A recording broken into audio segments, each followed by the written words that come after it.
Creative gini Kenya. Oh.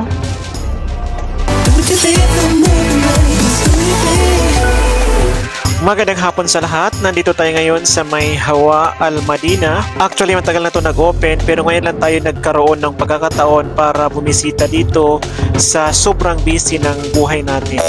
So, dyan po pipila para po kukuha po ng ticket. At 25 SR po ang entrance since weekend po ang pagbisita natin. After po natin magbayad dyan, may darating po na QR code sa mga mobile natin at yun ang titingnan nila sa entrance.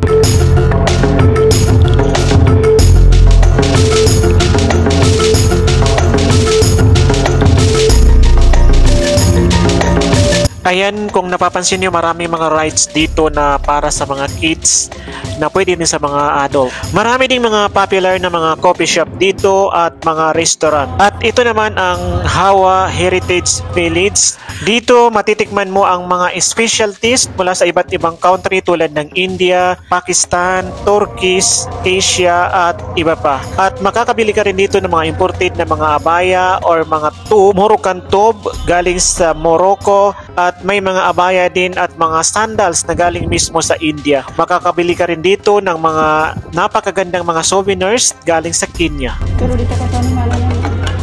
This is made from Kenya. Yeah. Made by wood. Wood and stone.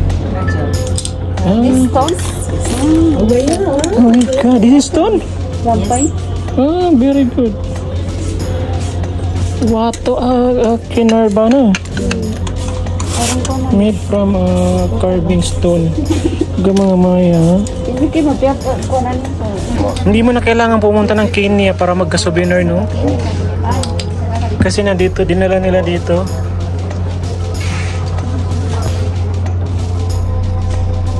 Creative gini Kenya. Oh.